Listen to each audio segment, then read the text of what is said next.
Hello and welcome to the National Telehealth Webinar Series presented by the National Telehealth Network of Resource Centers. Telehealth Resource Centers, for those of you who don't know, are funded through the Office of the Advancement of Telehealth under HRSA. Our resource centers are located throughout the country, and there is a regional resource center that provides technical assistance at no cost to entities interested in advancing telehealth in their communities. So if you do not know about your resource center, I'd certainly encourage you to contact them through the website telehealthresourcecenters.org. My name is Mario Gutierrez, and I am the Director of the Center for Connected Health Policy. We are under grant from the Office of the Advancement of Telehealth to be the National Telehealth Policy Resource Center. Our sister national center is located in Alaska called TTAC. They are National Telehealth Resource Centers on Technology. Our resources are available at no cost and certainly encourage you to utilize them. One of the services that we provide as a network of resource centers are these webinars, and today's webinar will be focused primarily on issues related to telehealth in the community health center communities.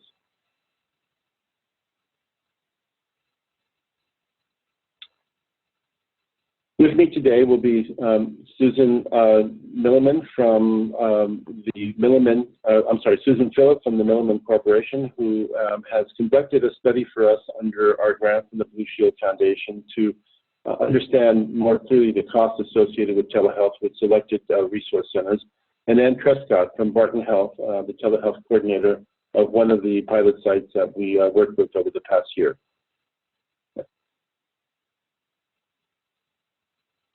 This grant was provided through the Blue Shield Foundation of California, and even though we did our analysis in California, we certainly believe that the lessons learned from this particular assessment of telehealth and resource centers is one that can be applied to any resource center in the country. My position today with this grant is to help you understand the challenges that are faced by community health centers in adopting telehealth, both from a policy perspective as well as from operational. And when we approached the foundation on this, one of the first things that we wanted to learn is that even in those health centers where there is actually some telehealth operations going on, that we needed to understand as best as possible what the costs were associated with presenting those services. In most cases, we know that there's very, very little options for billing for telehealth, and under the cost-based reimbursement systems for clinics, it makes it even more cumbersome and difficult. But nonetheless, we know that the things are changing in the world of telehealth and the world of community health centers, and moving toward alternative payment models, reforms in Medicaid, Medi-Cal in California, as well as Medicaid throughout the country. And knowing that as we move toward team-based approach to care and the role that clinics can play in relationship to that, that telehealth is going to be a critical component of that. So our report, which is both available in terms of the detailed report on the cost analysis study, and then our report on the recommendations is also available on our website.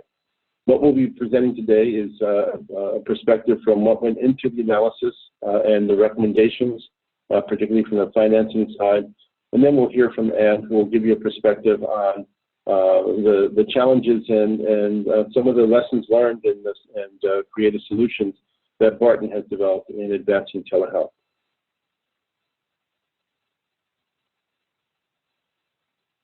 Just a few words about us. We're an independent public interest organization, nonprofit National Telehealth Policy Resource Center. And our perspective is that telehealth is there as a resource to help advance health equity.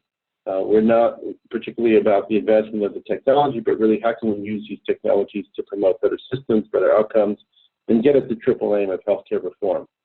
And to that end, we conduct independent analysis and provide direct assistance through our toll-free number and through our website, as well as provide free accessible information in every state in the country through our interactive map on our website related to telehealth policies in 11 different categories.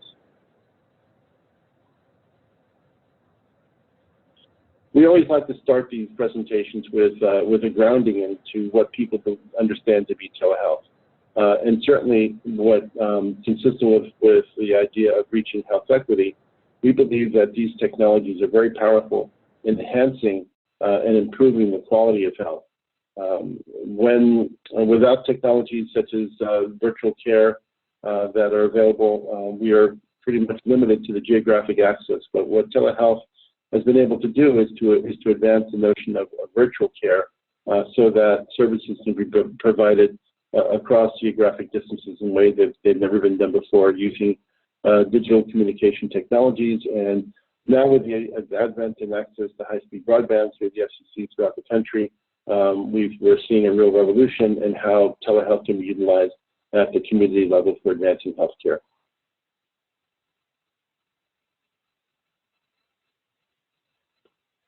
Under the umbrella of what we call telehealth, really are 4 different categories that are defined both in terms of the modalities and also how the reimbursement is provided or not.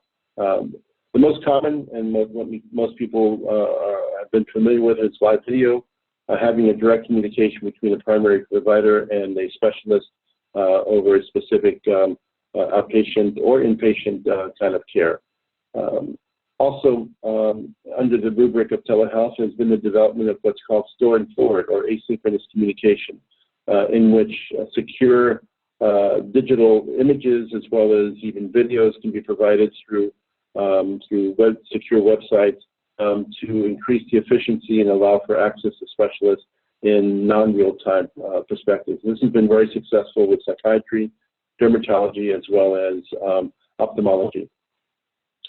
Fast rising in the world of telehealth is the notion of remote patient monitoring. Under remote patient monitoring, new peripherals are being developed every day that help to measure biometric aspects of care, both in-home, in hospitals, skilled nursing facilities, and wherever actually patients happen to be. It's a way of keeping people healthy at home and allowing the patient to be connected continuously to the healthcare provider, to the healthcare team.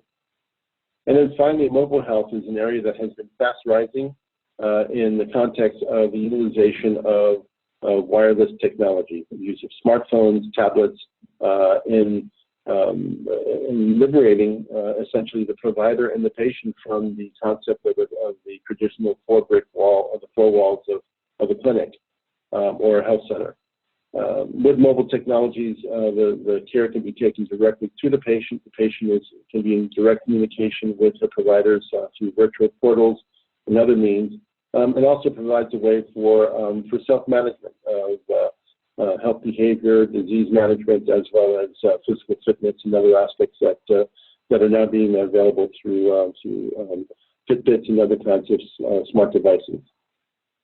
So those are the 4 major areas, and each of those has their own billing capacity.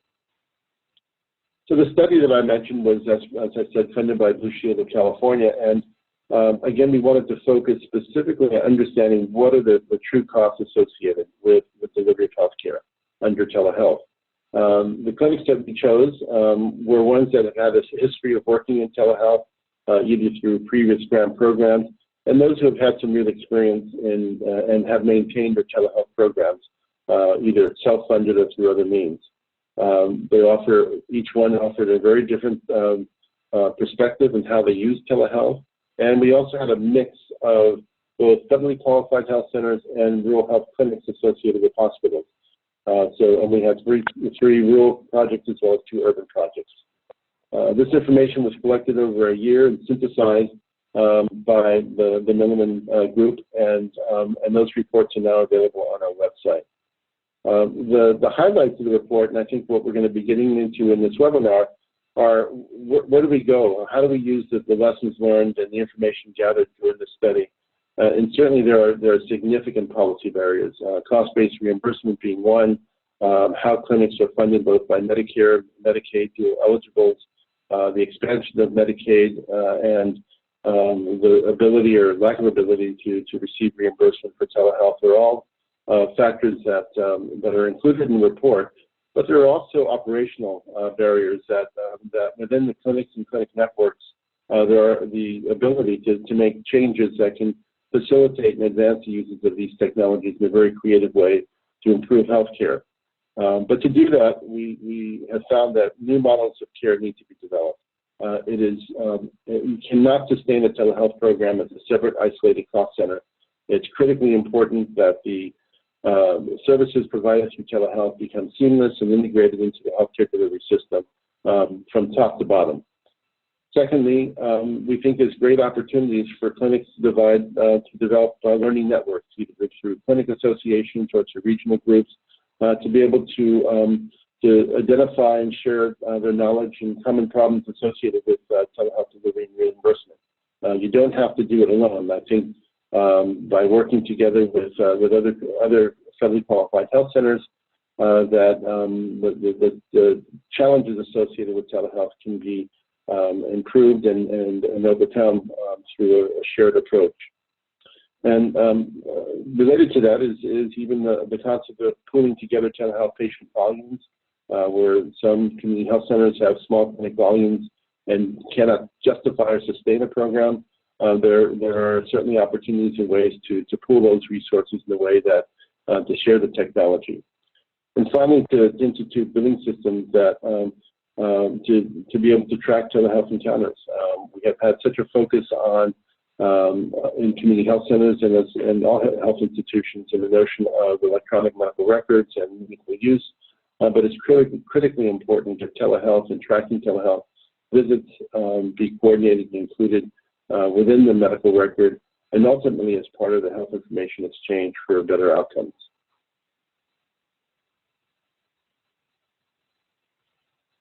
So with that, I'll turn it over to Suzanne Phyllis, who was the lead principal investigator for Milliman, who spent almost a year working with our 5 demonstration projects and helping to go deep into their finances and their billing to get a better sense and a better understanding of what the true costs are associated with telehealth. And that information then becomes very helpful as we move forward into more of alternative payment models utilizing telehealth. So Susan? Great, thank you, Mario. Hello, everyone. My name is Suzanne Phyllis. I'm a healthcare management consultant with Milliman. Milliman, for those of you who might not know, is an actuarial and financial consulting firm. I focus on payment and reimbursement models, especially under healthcare reform. I'd like to thank the Center for Connected Health Policy for having me here today to speak about the analysis that we conducted on how telehealth services are provided and financed at the community health centers around California. To go to the next slide, just really quickly, a couple of caveats before I get into my presentation. Just wanted to state that our work was conducted based on data that we received from the various centers that participated in the study. And in some cases, we work with the data that we received, and in some cases, we didn't necessarily receive complete data. So my presentation offers a partial view of all the telehealth services provided by the various centers. But nevertheless, it is really useful information, and we thought that it provided sufficient information to give you a sense of how telehealth services are financed among the various centers participating in this study. So go to the next slide. So the title of the webinar, as Mario pointed out, is Telehealth at Community Health Centers, Can It Work Financially? And I think Mario already gave away the punchline a little bit here, but I'm going to go ahead and say yes, it can be financially viable for community health centers. But of course, and there's always a but, to quote one of the center's leaders whose view was shared by many other centers also, telehealth in and of itself is not a revenue generator. And I think many of us already know that. And it really shouldn't be seen as such. It really should be considered a modality of delivering necessary healthcare services and really part of the overall healthcare delivery system. So when you look at the telehealth program on its own, it is a cost center. And you'll see that in the slides I present here today. But there are strategies for improving revenue in the short term and potentially also for enhancing telehealth adoption in the longer term, especially as we look at new payment models that are more population-based and value-based. So I'm going to talk about the project goals and approach, give you a little bit of background and context of community health centers and how they've historically used telehealth services. And then we'll get into our findings, which include challenges and some potential solutions and opportunities. So the goal of our project was to better understand the cost and reimbursement of telehealth services provided by participating centers, and to examine the challenges they face, and again, consider the opportunities for telehealth adoption, especially under an evolving payment system. We can go to the next slide. So the Center for Connected Health Policy and we at Milliman spent some time early on the project recruiting community health centers to participate, and ultimately 5 centers did participate: Shasta, ChapCare, Barton, who's here speaking today also, West County, and Southern Inyo.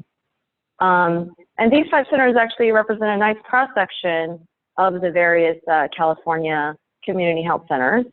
They come from a variety of geographic locations. They include rural health centers and FQHCs. They serve a diverse patient population throughout California. And they also represent a variety of structures. For example, a couple of centers have multiple clinic sites in their respective counties. And then we had a couple that had hospital and provided inpatient services as well. I did want to note that as part of this project, we collected clinic data from the participating centers, but we did not collect information that was relevant for the hospitals or on the inpatient side. So before I get into the findings, I thought it'd be important to lay out a couple of points for context. First, we know that community health centers are safety net providers by definition. This means that they provide services to a population that is, a population that's disproportionately underserved, underinsured, and have other barriers to access. For example, many community health centers serve a population that face homelessness, mental health issues, addiction issues, and the community health centers are also the primary source of care for communities, especially in rural areas. Community health centers have also, in many ways, been pioneers in the area of telehealth. You've heard the saying that necessity is the mother of invention. Well, for many centers, especially those in rural areas, telehealth was a method for providing access to necessary specialty services, and really the only viable way to reduce waiting time and deal with the extensive transportation barriers that occur in rural areas. For example, services to psychiatric services or access to dermatologists, in many ways, those could only really be viably provided in a way that's sustainable through telehealth. We can go to the next couple of slides. I thought it would be useful to, the next slide, to also point out a couple of the payment policies and how they vary by payer source. I didn't want to spend a great deal of time on this because that could take up the entire presentation, and I think many of you know that CCHP produces a really excellent guide on telehealth payment policy at a state-by-state basis. But I do think it's important to point out a few key differences. For example, Medicare has certain restrictions in terms of the originating site, which means where the patient is located during their telehealth visit. And most notably, they restrict coverage for two services provided in rural areas. Medi-Cal, which is California's Medicaid program, is fairly non-restrictive by contrast, actually, and allows for coverage of a fairly broad set of telehealth services, including store and forward technology. And then commercial policies really do vary across the board, and actually they're rapidly evolving. Milliman provides consulting services to a variety of payers, and we hear that many payers are considering adding telehealth benefits, really due to employer demand, or providers are interested in potentially adding on that as a modality of providing healthcare services. And potential patient demand as well. So in terms of the clinics participating in our study, Medi-Cal is the most dominant payer for telehealth services. We had anywhere from 30 to 80% of all payments for telehealth that were reimbursed through claims had Medi-Cal as a primary source. And then Medicare was the next most dominant payer, and then commercial plans followed. And then I just want to get into, provide a little snapshot of the clinics that participated in the study.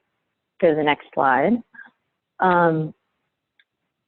Most of our centers, as I mentioned, represent an interesting cross-section of California in terms of the population they serve and other characteristics. They also varied in terms of the maturity of the telehealth program. We had a couple of clinics that really started in the early 2000s, and then others that started a little later in 2009, 2011. And I also thought it was really interesting to point out that the centers really provide a wide variety of specialty services through telehealth. Looking across the board, there are about 15 specialties or subspecialties, and they also provided different types of telehealth services, including live video and store and forward. So if we go to the next slide. This slide here really summarizes our findings. So I want to spend some time here. And again, this is based on all the claims data that we received and also the program revenue and cost information we collected. So what we did was we requested claims data from all the participating clinics, and we also asked them, to give us a total sense of the cost of their telehealth program, including the revenue, all revenue sources, including grants and donations. And then we also asked for all cost information. And in terms of expenses, we broke it down by, for example, payments to a district provider, payments in terms of salary and benefits for the telehealth coordinator and related telehealth program staff, and then costs related to telehealth equipment, maintenance, and then broadband and costs related to the broadband and the connection. So the data that we received represents either 2013 or 2014 based on the availability of the clinic. And so what do we find? So we found that a couple of clinics had a substantial number of telehealth encounters that were well over 1,000 during the course of the study period. And then a couple had, fairly low volume, which two did not have more than 100 encounters. I will note that for one of these, West County, we only received partial data, and that just included store and forward or consults for teledermatology. So that only represents a partial view of the services they provided. So as you can see in the slide, the total expenses in general does outstrip the total revenue, grants and donations that are earmarked for the telehealth program. And for each of the centers, other sources of funding were used to subsidize the telehealth program. I did want to mention that one of our participating centers, ChapCare, uses telehealth services primarily to provide access to specialty care for their uninsured population. So this is why you don't see any revenue generated for this program through claims, because they can't bill anyone for their uninsured population. So that's why you see a zero in that line item. I wanted to make a couple of points that's not on the slide, but I think they're important to speak to here. In terms of working with the individual centers, we found that there were some opportunity for billing that wasn't necessarily consistently used across the board. For example, the originating site fee. I mean, that is something that could be billed in certain situations, and those were not necessarily consistently billed. And while originating site fees are not a huge amount, ranging in the $22 to $27 or so, they could add up for services. So that was a potential opportunity for some short-term revenue generation. And then, you know, we did find that in most situations when it was permissible and possible for the center to use their PPS rate to bill, that's when it was the most advantageous. So usually the PPS rate billed under Medi-Cal could cover the cost of the telehealth visit. So those are the situations where we found that there would be a net gain in terms of the actual visit. So I'm going to hit on a few key themes that we'd classify as challenges for the centers. Some of these Mario did touch on in his overview, but we can go through these in a systematic way, and then I'll also then touch on some potential solutions and opportunities. First, volume of telehealth services is a concern. As you can see, you know, from our study that a couple of centers had fairly low volume based on the data that we were provided. So in a pure fee-for-service reimbursement system where payments are made based on volume, you know, long-term sustainability is challenging. However, we do know that the underlying payment methodologies are changing, and those changes could create some incentives for telehealth adoption. And I'm going to get into that more in a second as we proceed through the presentation under the opportunities discussion. The next challenge is really related to provider contracting. Several centers that we heard from talked about a couple of key concerns related to provider contracting. First, some providers might not be willing to work with Medi-Cal to be able to bill Medi-Cal directly. And in those instances, you know, contracts need to be set up between the center and the distant provider. And sometimes the negotiated rate with the provider may exceed the amount that the center receives for that telehealth encounter, which, you know, then leads obviously to a net loss for that visit. And so again, where we see the possibility for a net gain is when the FQHC, the rural health center, is reimbursed the PPS rate. And in those instances, again, the rate generally covers most of the cost of the distant provider and their negotiated rate. The next set of challenges have to do with data management and the tracking of telehealth services. You know, I touch on the issue that in terms of data collection for this project, we definitely saw that, you know, that there was challenges for tracking telehealth encounters. And overall, you know, it is useful for a center, and particularly the telehealth program manager, to be able to understand the cost associated with paying a distant provider, the revenue from paid claims, and really get a sense of the total revenue cycle. And, you know, sometimes this information is in multiple systems, or again, not systematically tracked. And the other thing is we noticed that sometimes telehealth modifiers, which are a code that are added to a procedure code that indicates that a service is provided through telehealth.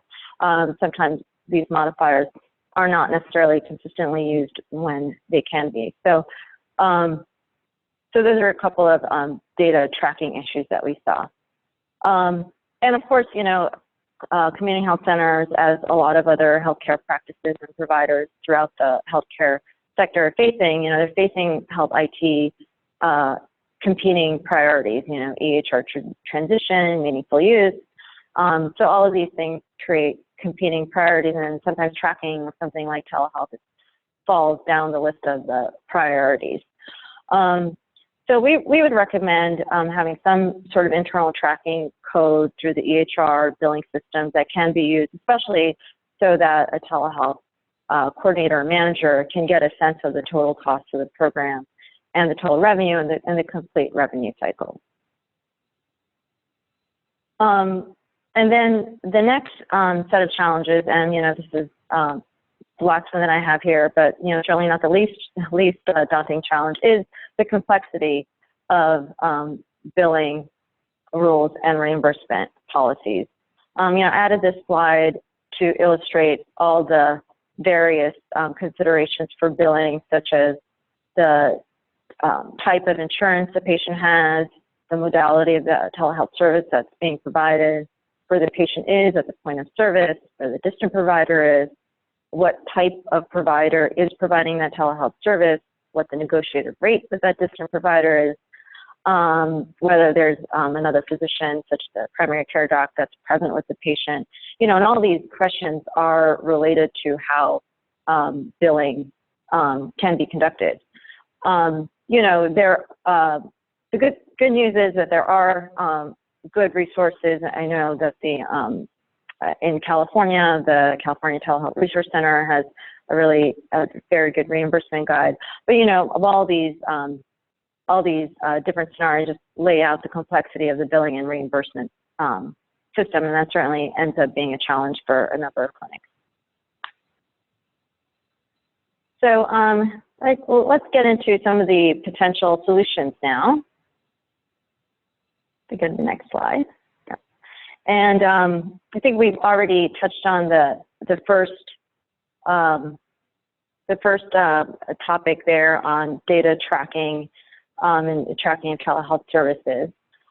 In terms of volume and dealing with the complexity of billing and reimbursement, I think Mario touched on this in his opening remarks. One of our recommendations was to develop a learning network that can be used as a forum to share best practices and address some of the practical questions regarding billing. And so providing a forum for clinics to be able to deal with those practical questions and then have a strategy to get answers either from the Department of Healthcare Services, or Medi-Cal, or the Medicaid agency in the state, or working directly with Medicare or HRSA, and being able to get those answers quickly addressed could really be a valuable asset. Another is to potentially bring together several centers to pool the volume of patients to potentially better negotiate contracts with distant providers. And this could also allow distant providers to have a more predictable volume and workload.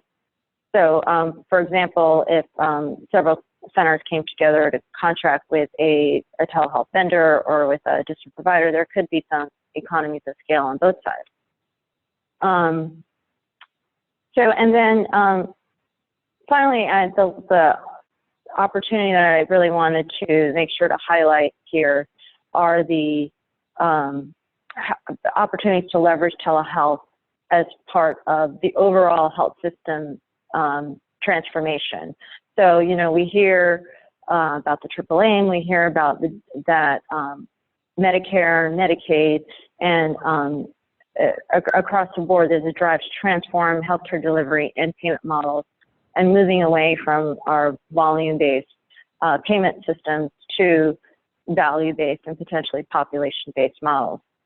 So for example, there are considerations for developing alternative payment models that allow for a per member per month payment rate.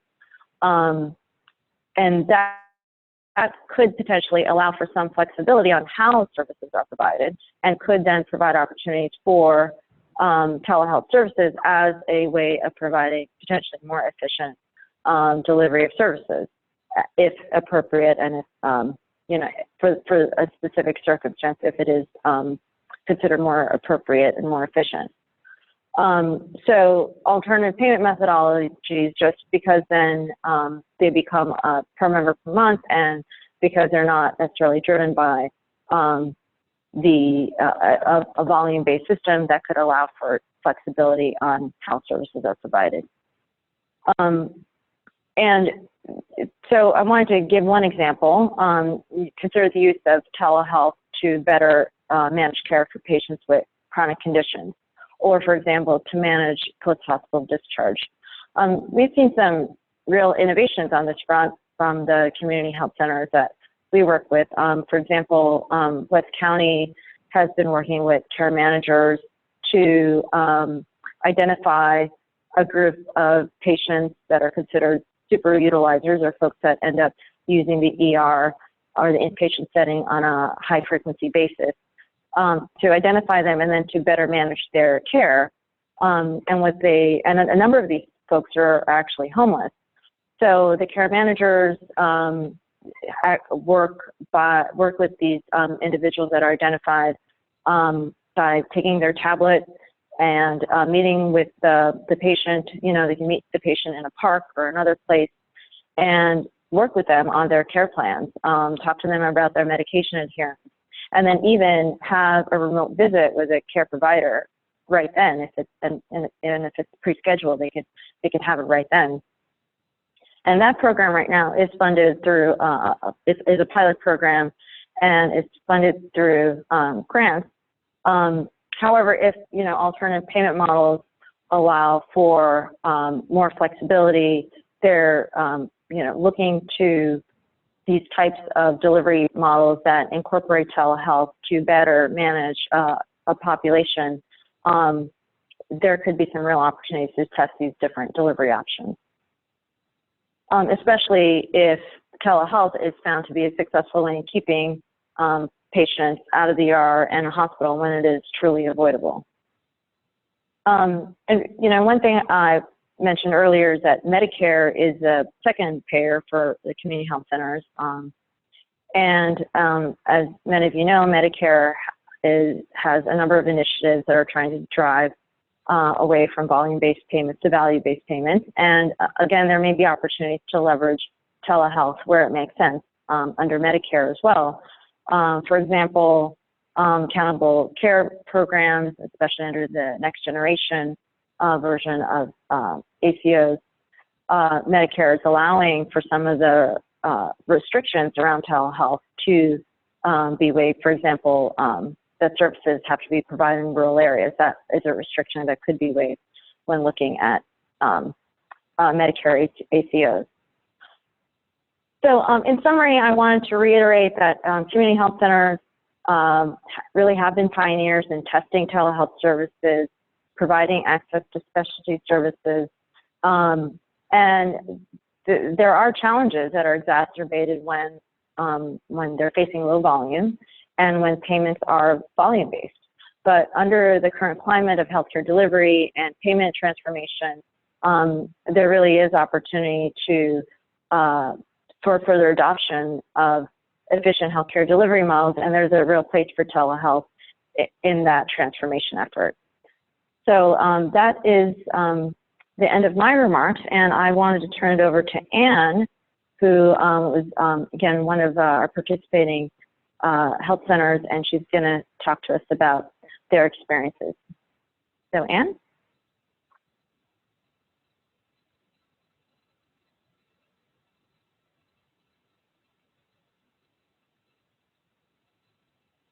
Hi, thank you, Susan. I appreciate that.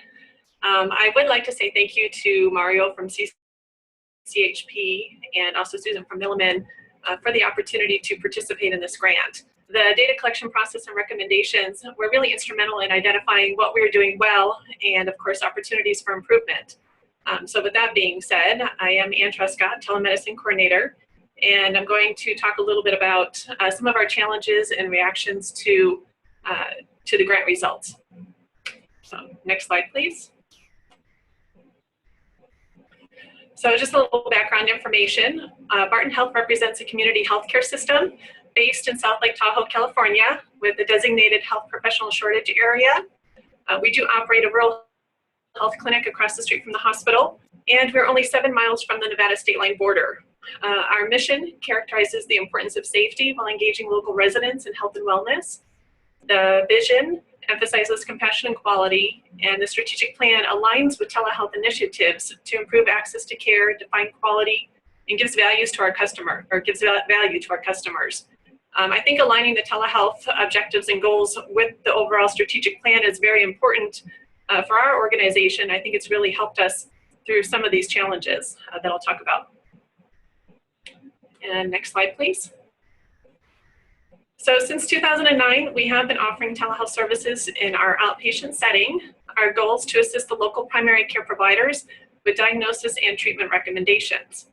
As a result, we do give our local providers the tools to better manage their patients' care, of course, when transportation, insurance, or medical conditions prevent the patient from traveling. We attempt to structure the telehealth workflow similar to an in-person provider, and billing is based on contract requirements. Credentialing is dependent on the entities involved. And of course, certain medical conditions may not be appropriate for telehealth. So we do focus on collaboration between a local primary care provider, the specialist, and the patient, with the medical assistant serving as a liaison between all three of those.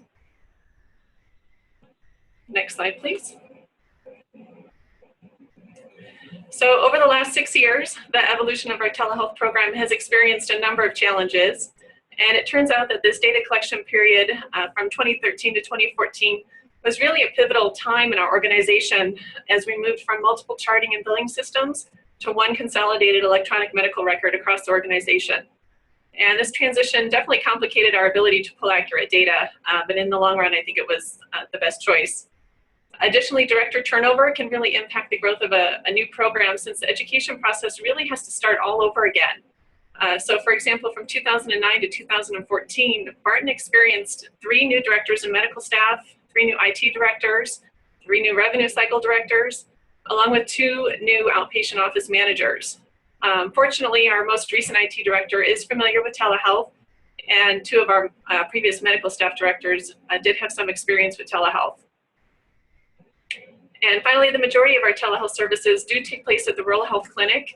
And in 2013, this location underwent a major renovation that required us to move the majority of our telehealth services to another family practice office that does not receive the RHC reimbursement rate. So as a result, I do believe that our overall reimbursement was lower than it should have been. Of course, not individually, but across the board. Next slide, please. So based on the information provided from Milliman and the data analyzed, the grant process reinforced the need to really have a strong billing representative on the telehealth team. Now going back to my background is nursing. So as a telehealth coordinator, I can read the guidelines presented, I can attempt to interpret the information, but I do not speak the billing language, as I call it. So I feel like there's still a real disconnect in bringing the billing language to the clinical world, and I basically imagine a more simplified process. That might be dreaming, but I can imagine it. Second, Barton did identify the need for an isolated cost center back in 2010, but of course the accounting theory that revenue follows expense could not work with telehealth because of billing and reimbursement. And next, the lost revenue from 1-hour appointment slots it's very challenging in the outpatient office when a patient does not show for their visit. Of course, that's always a challenge, whether they're in person or via telehealth. But in the past, I've attempted to balance the need for 1-hour appointments with providers who do not require as much time. However, the data presented, it really emphasizes the loss to an organization when they do choose to offer the longer appointment times, and patients are not responsible for the cost of that visit, because a lot of the times we still have to pay the provider whether the patient shows up or not.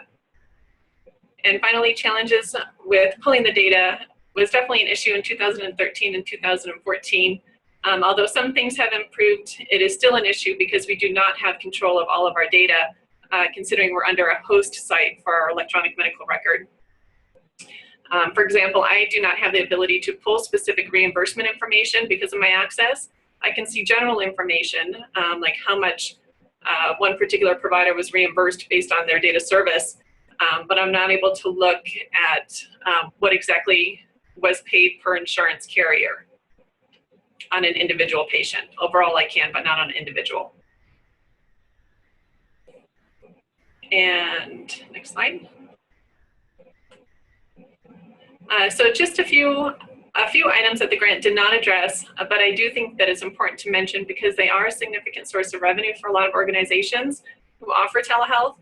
Of course, the payments from labs or imaging studies performed locally, that ancillary revenue. When you normally go see a specialist, you'll probably have you'll be more likely to get your labs and imaging studies drawn wherever that specialist is located. So that does keep some of the revenue local by offering the telehealth services. We offer a number of acute care services that have greatly impacted a patient's quality of care, their length of stay, and their outcomes. And of course, the grant only did address reimbursement in the outpatient setting, as opposed to our acute care services. There are times when a Medicare patient is definitely limited due to transportation or mobility. you know, and maybe they're at the physician's office for another reason, and it's very challenging for them to leave.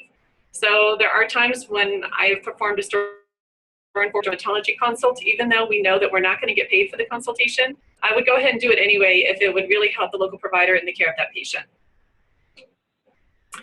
Also, in collecting some of the data, when we do offer the consultative model of telehealth, where you have the local primary care provider come in and participate, and then of course the specialist is on the telehealth screen, it was difficult for us to separate that reimbursement data related to the in-person or telehealth services. So again, I do believe like some of our data might be a little bit higher overall, because it was difficult to determine, did this person actually see patients in person that day, or did they see 2 or 3 telehealth patients? And of course, the indirect cost savings. A lot of that definitely relates to patient expenses too when it comes to travel. Readmissions, you know, how does that really impact readmissions? That's very difficult to measure. And how important is it that somebody receives appropriate care in an earlier diagnosis from a specialist, as opposed to going back to the primary care provider over and over and over again without finding a solution to their problems. And next slide, please. So in the future, I do have concerns over the sustainability of our telehealth program. At one point in time, we did attempt to expand to the private insurance market. Our intention was to balance the loss from the uninsured and the underinsured with the private pay, but honestly, we're just too overwhelmed with referrals from Medi-Cal and covered California patients from our own local providers. And from the beginning, we really did not believe that telehealth would make money. As Susan said, you know, we definitely did not think that it was going to be a revenue generator. So we've always attempted to minimize the loss. And as a result, I do try various contracts and services to justify some of the more expensive specialties. Inconsistent billing, to me, it seems like it's a little more difficult than it probably should be. But from 2009 to 2012, Barton Health did attempt to collect the originating site fee on a number of our patients. And sometimes we received it, other times we did not. Our billing department more or less just gave up and decided it wasn't worth the extra $20 because they were becoming very frustrated with trying to identify the reasons behind it. And finally, Barton is a Joint Commission accredited facility. So even though we are technically a community healthcare system, we are Joint Commission accredited. And the credentialing by proxy is really great when we work with other Joint Commission accredited facilities. But we still have to go through the same process as someone in person when the specialist is from a private entity. And so as a result, we are finding it more challenging to engage telehealth providers who are really willing to go through the Joint Commission requirements when it comes to credentialing, especially behavioral health providers, when there's more competition out there from other community health centers who don't require the same amount of information that we do. And next slide, please. And opportunities for improvement. So since the grant was published, and I've had a chance to read through it, we have attempted to start billing for the Q3014 code again in an effort to maximize reimbursement potential. But just yesterday I received a denial on one of them and I can't figure out why. But the good news is we did receive some payments.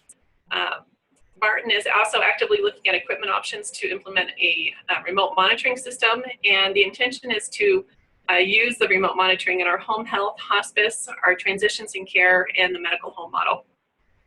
And of course, future opportunities include expanding our RHC, which since our renovation in 2013, I think we've already outgrown the space, and we're looking at opportunities to expand, of course, to meet the higher demand for Medi-Cal and covered California patients. And I'm definitely hoping that telehealth will be a part of that renovation. We're also looking into branching out into other behavioral health providers instead of only telepsychiatry. So again, social services, psychologists, you know, trying to partner better with some of our community resources and services and things that might be available that we don't utilize on a regular basis. And of course, alternative uses of technology to leverage the economies of scale, like Susan and Mario say how important it is to increase those numbers to make it more financially feasible. We're looking at things like phone applications, population health management ideas, and who knows, maybe some online behavioral health services. We're not sure yet, but they all present opportunities for improvement. So thank you.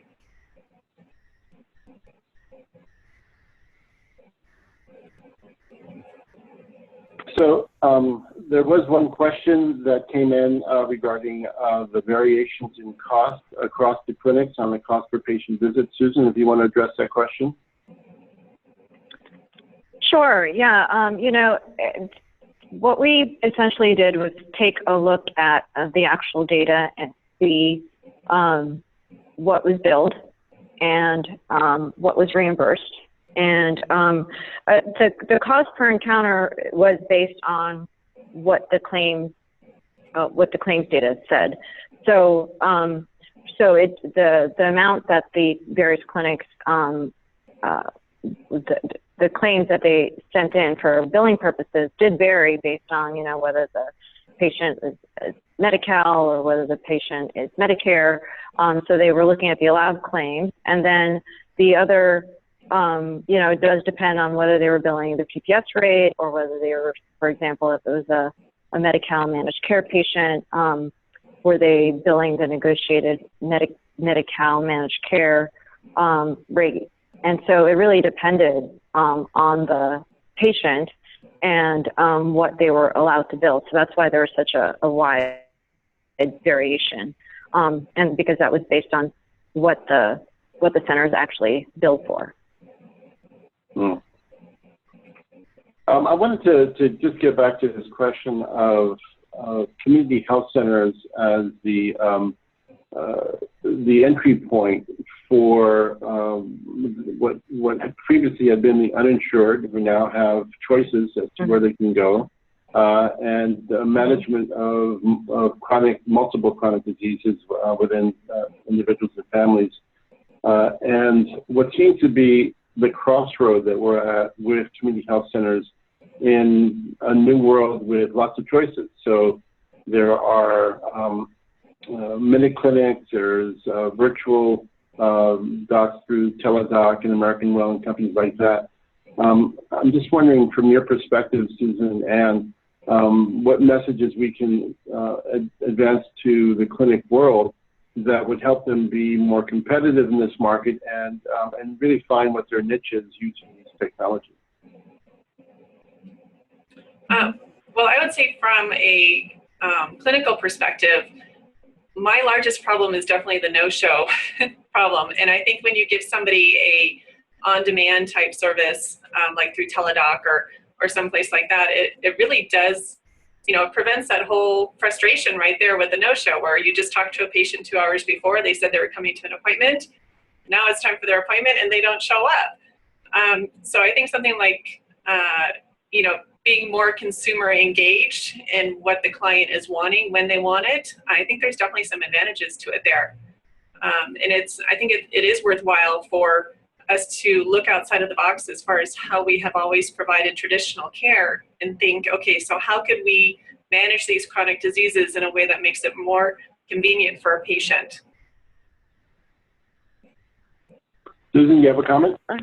Right. Yeah, I would just echo what Ann said, but also, you know, say, first of all, community health centers in many ways have already quite a good foundation. You know, there's a number of community health centers have the infrastructure, they have the equipment, and you know, they have experience in terms of actually dealing with telehealth encounters and being able to submit claims. So you know, most community health centers who've been in this space aren't starting from scratch. And so I think it is important to now, to the extent possible, look at these, the flexibility under new payment models. So I think you know, under previous payment models, because of originating site restrictions, et cetera, you know, the patient still had to come in, you know, and have services in the four walls. But now, if there is flexibility, should definitely take advantage of these more innovative services that allow for maximizing the convenience of the patient and for the provider, for that matter, right? So, and it's really minimizing travel time and attempting to maximize the efficiency and convenience. So I'd say community health centers have an advantage in the fact that they already have a foundation of experience, and then secondly, with the more flexibility under new payment models, they should look into how the more convenient and efficient modes of delivery can be leveraged. Right. So, you know, I think this whole question about virtual care is really going to be one that's both a challenge and I think some opportunities. You know, the clinics traditionally have thought about themselves as the facility where people come to. And more, I think patients and consumers are going to be driving the systems to change. And unfortunately, our reimbursement systems, particularly for clinics where it's an in-person, face-to-face visit for billing, doesn't encourage that. But I think looking at this whole option of opportunities, you know, why not contract with a teledoc? Why not contract with these types of systems? Do you have any comments on that?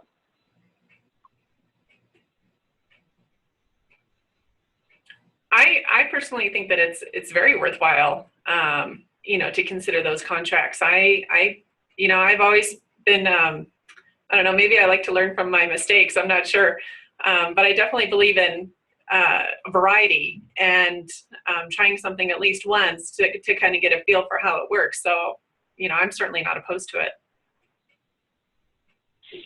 There's also another question that's come in that, Susan, maybe you can get more closer to. Is this whole question of what is the annual cost of technology for each health center? And I think that, you know, that's a broad question because it includes, you know, broadband as well as the peripherals as well as the equipment. So can you give us a sense as to what you learned from the study? Yeah, I'm just scanning with the different centers that, you know, we've had a couple that, in terms of looking at equipment and hardware and broadband in the range of about $35,000. That includes software, hardware, even broadband, and CTN fees, the California Telehealth Network fees. So let's see, I'm just scanning here. I would say anywhere between 30,000 on the 30 to 40,000 on the higher end, and then on the lower end around 15 to 20,000. So in that range. Yeah, Susan, I'd like to add too that, you know, since we started in 2009, the cost has significantly decreased. I mean, in order for me to do a store and forward dermatology consult, it's hardly anything. I mean, you can use a Canon camera, you know, and the software, it's, you know, the equipment costs have come down so much. You know, the telehealth carts, I think our first cart maybe was close to $50,000, but now you can find them probably 12,000 or so. It's definitely really improved even since the data collection period. No, it's a great point, Anne. Yeah. Yeah, there's also the I guess the more the low tech costs as well of take for example what we learned from West County in investing in having iPads available to all the providers, and as a way of extending themselves out into the community, being able to reach the hard to reach, creating patient portals. These are opportunities where I think the connections to the consumer of care is expanded. It's not just about access to specialty care, but it's about improving the whole care team approach to its services with their clients. And I think that's where we're starting to see some real benefits. I would agree. We're definitely looking into that as an opportunity. And for a lot of community health centers, I think it's always been a little cost prohibitive. You know, when you think about, you know, everything that goes into coordinating a program like that, when your patient population might only be 6 to 8, you may not have a high demand, especially in a lot of rural areas. But that is definitely a consideration. It goes along with the whole medical home model, the coordination of care, giving consumers access when they want it. So it does touch on a lot of points there, you know, that kind of go in line with our overall arch of decreasing the cost of healthcare and better coordination. Okay, we have more of a technical question, so let me just read it. It's, what are the actual reimbursement dollars to the provider for patients with levels of care billed at GO 425, GO 427, and facility fee codes for Q 3014? And does the facility fee change based on outpatient versus inpatient versus ER? So who wants to take a crack at that? Well, I think the only thing, it's really hard to break it down. The only thing I'm going to say about that is that I honestly do not have any reimbursement information from inpatient consults because it's usually rolled into the overall cost of a patient. So if I say, okay, we did a telepsychiatry consult on someone so-and-so, can you tell me how much I was paid because their insurance was Anthem or whatever? I've never been able to get that access to that information, and whether or not that is an internal system or an external issue, I honestly don't know. Mm-hmm. Susan, do you have any comment on that? Yeah, so in terms of the facility fee, the Q3014, we've seen that similar to it's a telehealth setup fee, which I think we mentioned earlier was under $30. And then the reimbursed dollars to providers. Now because our participating clinics or either the clinics or there were a handful that were, so they're FQHCs, rural health centers. So we're aware of what the PPS rates were. And so we were mostly looking at the PPS rates relevant to the telehealth visit. So it wouldn't necessarily track to specific procedure codes that would be what the distant provider billed. And what the distant provider reimbursed was subject to the contract that the clinic had with the distant provider. So we didn't have information, say, for example, if the distant provider did their own billing for the telehealth services, that we did not get that information as part of this project. We only really saw what the clinic did. Yeah, the only consistent reimbursement I have ever seen is Nevada Medicaid at our RHC, which is $44. Yeah. Okay, I think just to wrap up, there's one last question. I think this is also getting at the world of taking care to the home and to where the patient is, and we've been seeing advancements in the use of remote diagnostic devices that are in the pipeline. And do you have an opinion as to how we can put this in the hands of our consumers to link telehealth to telehealth providers in the health centers? I certainly haven't seen much of that going on. Do you have any thoughts on that as a potential new development? Well, I'm very excited about it as a future opportunity, but my biggest concern, of course, it always has to do with, legal and regulatory agencies, and HIPAA privacy guidelines. So I think when you coordinate the healthcare provider and the patient through that virtual environment, there's still a lot of other barriers to overcome. I think it'll eventually happen personally. In my personal opinion, I think it will. When I don't know. I think that there's still a lot of legal and regulatory things involved. And I think this gets to your recommendation, Susan, that it's time to, I really think for clinics to take a step back and rethink about redesigning systems of care that are client oriented and incorporate these new technologies. Can you say? Right. Yeah. And there's definitely a trend in this direction. The more consumers are getting used to all their various devices in their day-to-day lives, they're going to be demanding this in healthcare.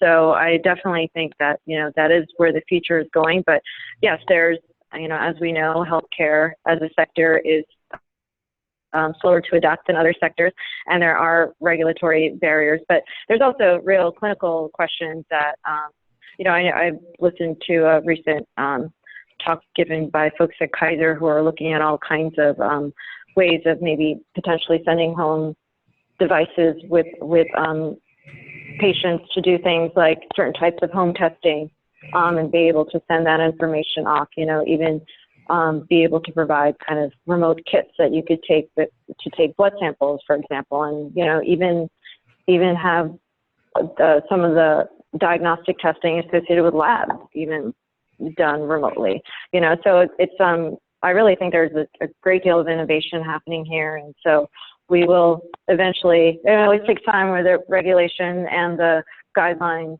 kind of follows. But, you know, I definitely think that in terms of the overall direction, definitely where consumers are headed and what they're demanding. And I think for FQHCs and community health centers, rural health clinics, that we have, at least in Oregon and now hopefully in California, if the governor signs the bill, we'll have the opportunity to test some of these alternative payment models for community health centers that can help inform the rest of the country.